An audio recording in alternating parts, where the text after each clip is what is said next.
Halo adik-adik semua, ketemu lagi bersama Bapak, Pak Yosua. Hari ini kita akan mempelajari materi tentang perkembangan VOC dan penjajahan bangsa Barat di Indonesia.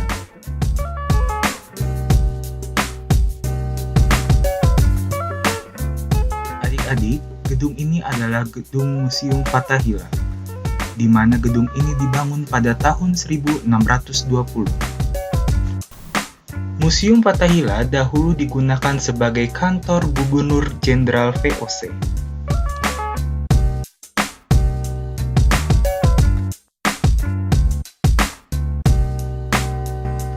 Museum Fathahillah dibangun atas perintah Gubernur Jenderal Jan Pieterszoon Koen atau J.P. Koen.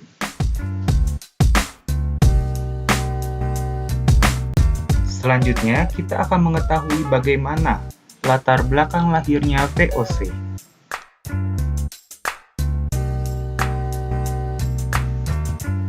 Yang pertama adalah orang-orang Belanda tertarik berkunjung ke Nusantara.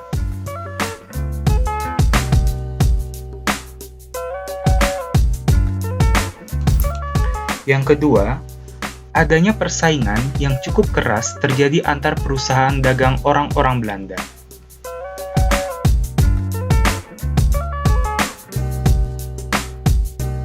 Pemerintah dan parlemen Belanda pada tahun 1598 mengusulkan pembentukan dagang yang lebih besar.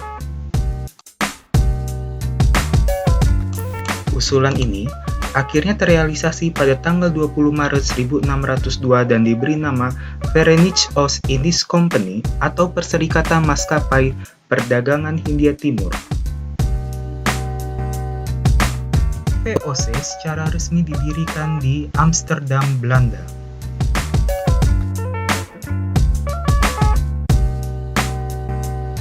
Sekarang kita akan mengetahui apa yang menjadi tujuan dari VOC. Yang pertama adalah persaingan yang tidak sehat antara sesama kelompok pedagang Belanda. Dan yang kedua, untuk memperkuat kedudukan para pedagang Belanda di Indonesia. Dan yang terakhir adalah sebagai kekuatan revolusi dalam Perang 80 tahun sehingga VOC memiliki tentara.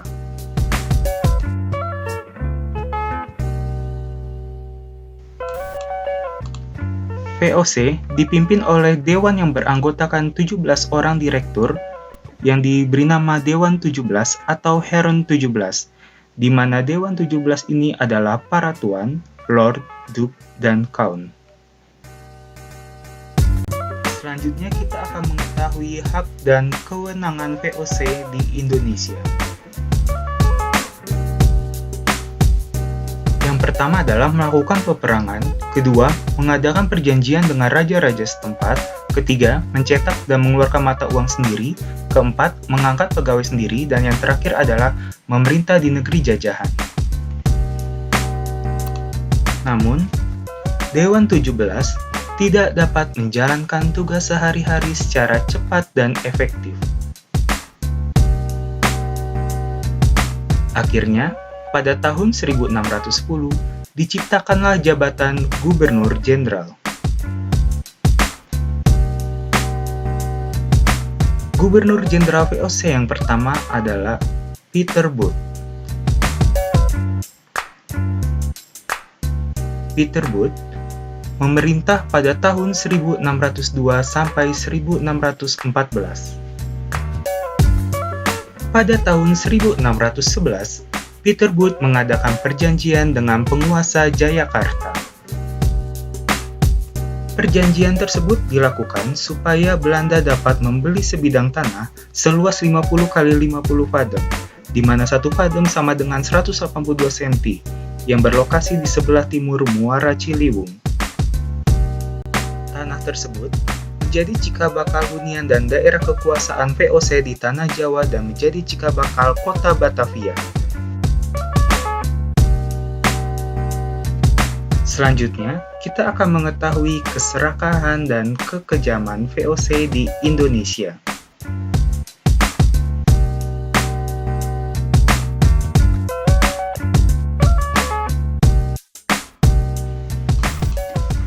Orang-orang Belanda yang tergabung dalam VOC bersifat cerdik.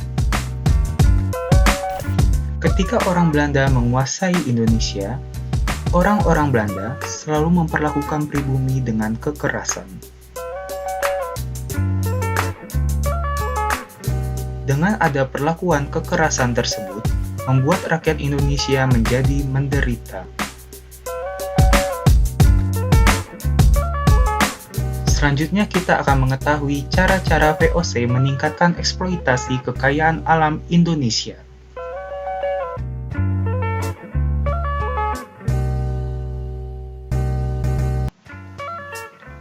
Yang pertama adalah merebut pasaran produksi pertanian. Kedua, tidak ikut aktif secara langsung dalam kegiatan produksi hasil pertanian.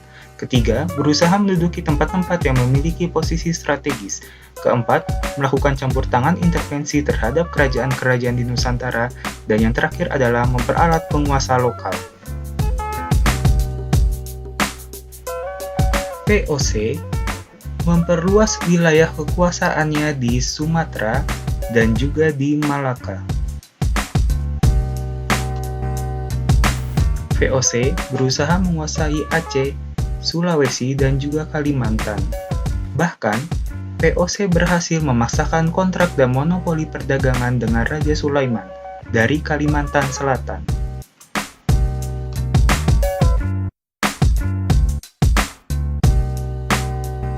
VOC juga berhasil menguasai wilayah Papua. Selanjutnya kita akan mengetahui bagaimana runtuhnya VOC. Penyebabnya adalah anggota VOC korupsi serta hutang VOC yang begitu menumpuk.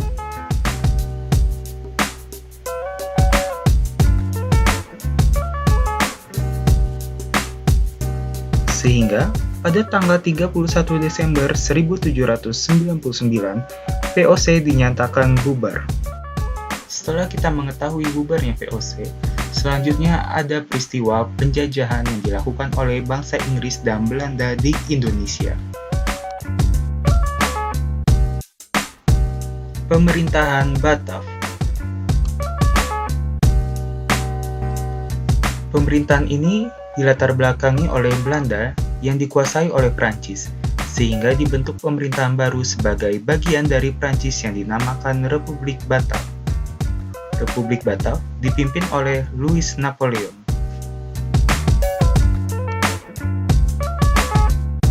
Ketika Belanda dikuasai oleh Prancis, Raja William V, yaitu Raja Belanda, pergi menuju Inggris untuk menghindari konflik dengan Prancis.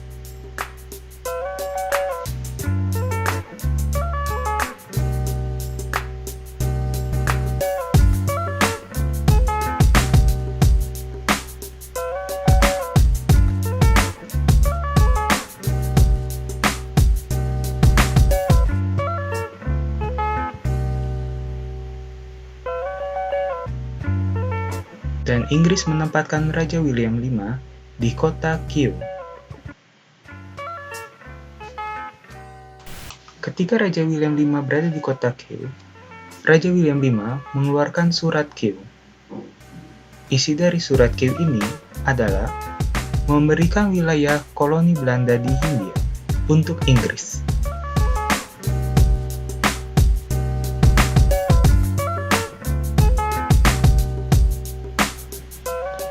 Setelah pernyataan tersebut, akhirnya Inggris langsung bertindak cepat dengan mengambil beberapa daerah yang dikuasai oleh Belanda di Hindia.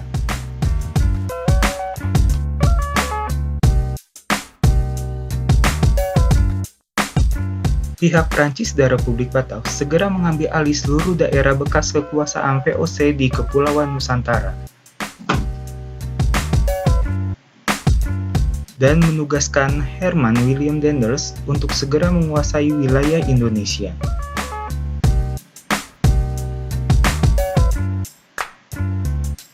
Herman William Daendels memerintah di Nusantara pada tahun 1808 sampai 1811. Daendels membangun benteng-benteng pertahanan baru seperti Benteng Meester Cornelis.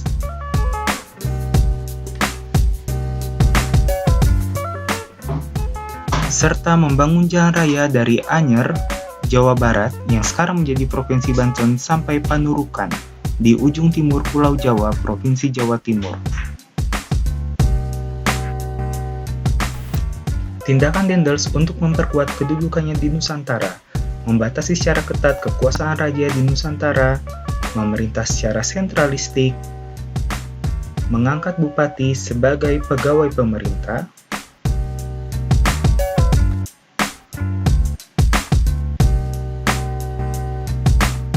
memberantas korupsi,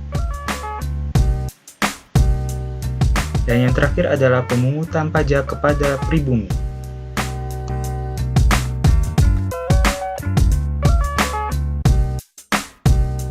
Selanjutnya adalah pemerintahan Jensen. Pada bulan Mei 1811, Daendels kembali ke Inggris. Dan Daendels digantikan oleh Jan Willem Jensen, yang sebelumnya Jan Willem Jensen terusir dari Tanjung Harapan.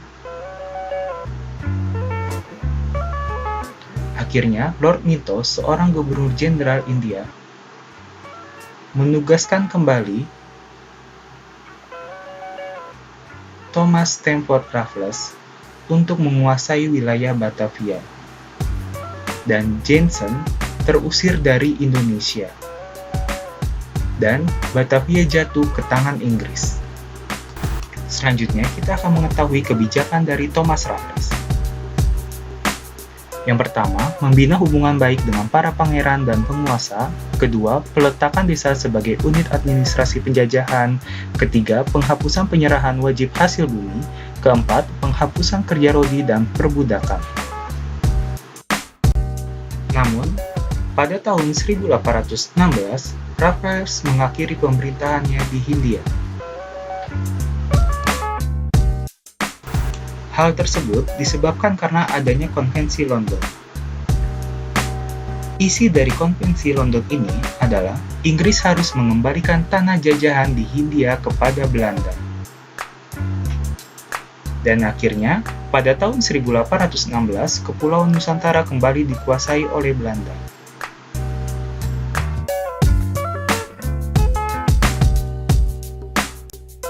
Setelah kembali ke tangan Belanda, tanah Hindia diperintah oleh badan baru yang diberi nama Komisaris Jenderal, yang dipimpin oleh Gubernur Jenderal.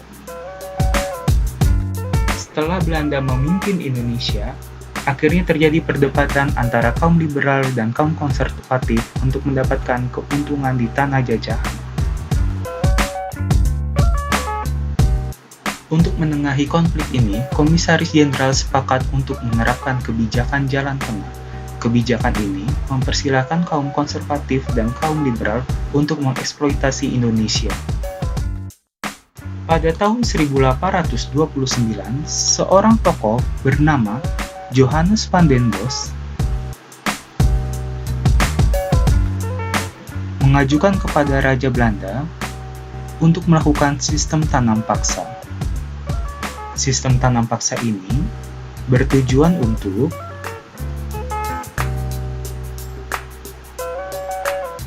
memperbaiki keadaan ekonomi di Belanda.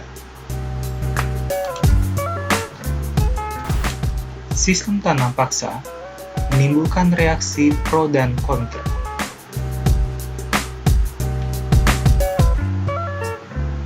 Di mana yang pro terhadap sistem tanam paksa adalah pegawai pemerintah atau konservatif.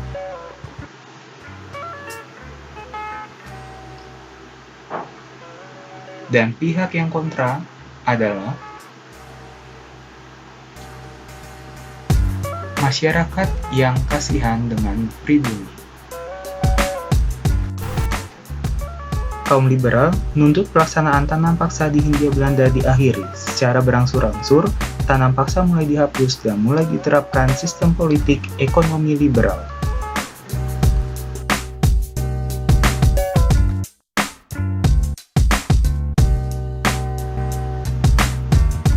Pihak swasta semakin banyak memasuki tanah jajahan di Hindia Belanda, Mereka memainkan peranan penting dalam mengeksploitasi tanah jajahan.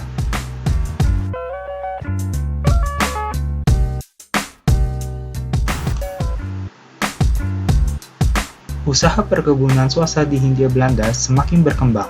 Beberapa jenis tanaman perkebunan yang dikembangkan seperti tebu, tembakau, kopi, teh, kina, kelapa sawit, dan karet. Hasil barang tambang juga meningkat. Industri ekspor terus berkembang pesat. Bagi rakyat pribumi, pelaksanaan usaha swasta tetap membawa penderitaan bagi rakyat pribumi.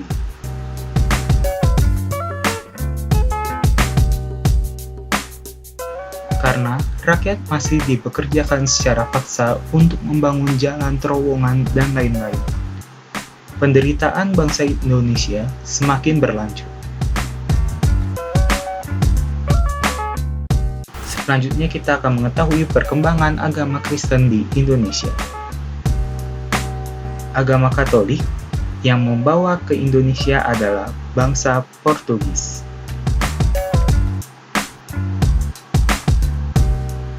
Dan agama Kristen dibawa oleh Belanda. Dan akhirnya agama Katolik dan Kristen tersebar di Sulawesi Utara, Sumatera Utara, dan juga Batavia. Dan akhirnya, agama Kristen dan agama Katolik dapat tersebar ke seluruh Indonesia. Baiklah adik-adik, ini adalah peristiwa di mana lahirnya VOC sampai penjajahan bangsa Inggris dan Belanda di Indonesia. Tetap semangat, dan sampai jumpa di minggu depan. Terima kasih.